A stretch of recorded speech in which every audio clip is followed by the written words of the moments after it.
Preparing for my AT through hike, I went through a lot of socks and shoes because feet are the most important thing. And I met with trainers when I started having toe problems and figured a lot out. So one thing that I figured out was you'll hear a lot of through hikers talk about when you buy your shoes, they'll say put them on and make sure you have a thumb space between the end of your shoe and your toe so that when your feet swell from hiking, you don't hit the edges, and also so that when you're going downhill, your toes aren't ramming into the front. Well, that's half the story. What you should actually do is, I recommend going to REI because you get to try out the shoes and make sure they work since they cost $150, a lot of these shoes. So what you actually want to do is not just go in the store and try out a bunch of shoes and test them out on the trail, but pull out the insole of the shoe. Don't even try it on until you pull out the insole, and then set your foot on it. Now, ideally, it'd be great if you went for a hike first and got a few miles into you so your feet are nice and swollen. They don't swell that much.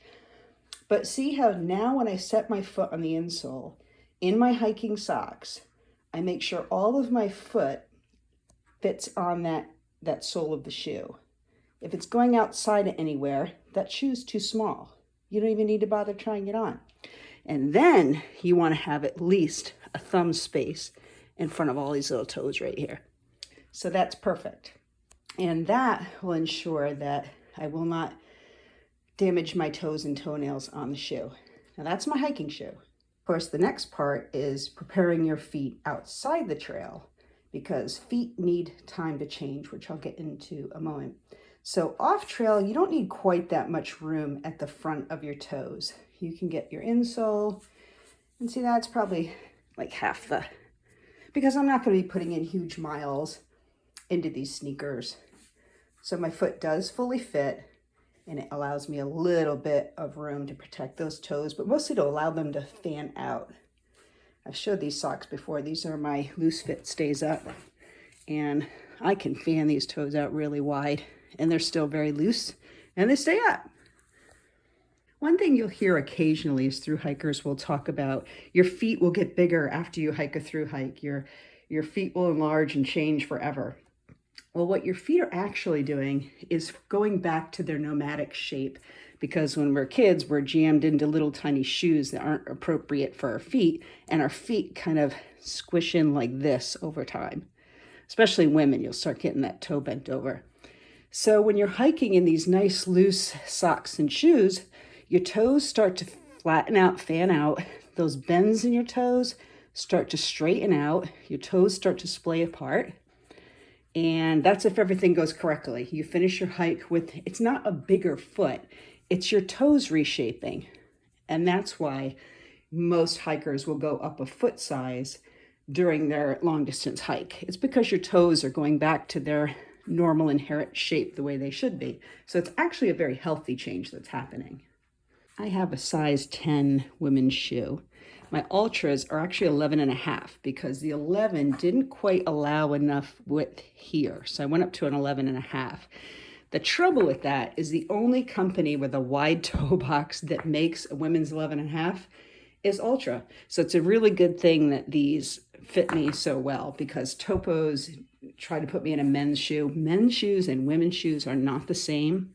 Women have a wider area right here than men proportionally. Our feet are shaped completely different. So Topos were actually too narrow for me, but it is another option if you fit into their sizing. They do have a nice toe box.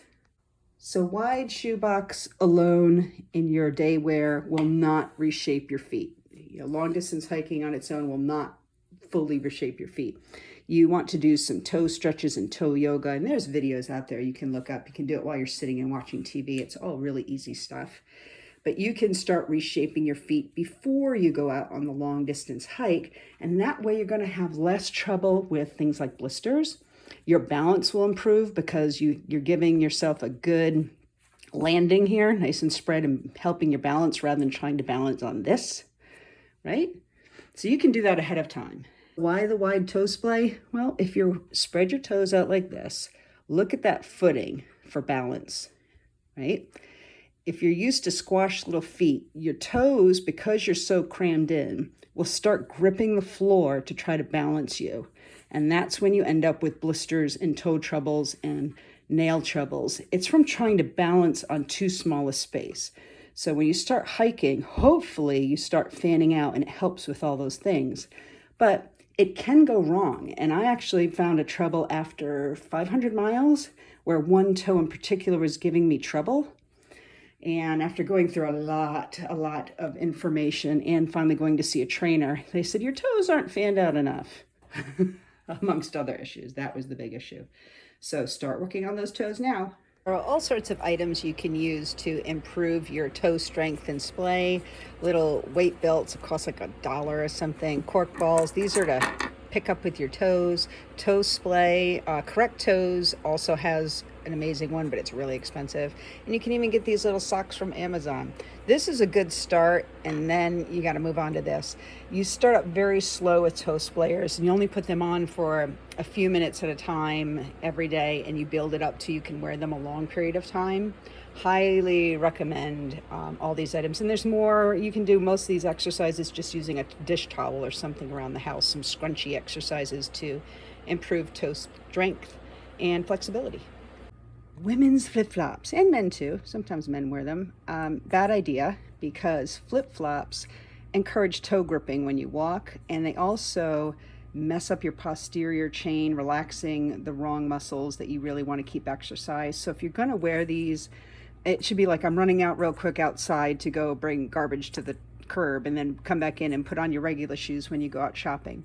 If you want to go with sandals, there are barefoot designed sandals, barefoot shoes that you can get that will not do the bad things that flip-flops do. So you'll have to pay a little more for them, but your feet will thank you.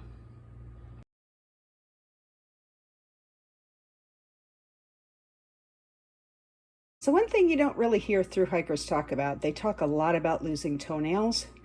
But what do you do if you lose one? You want to prevent fungal growth, because if your toenail grows back over that, you'll end up with other issues that will take up to 6 months or longer to remedy once you're off trail.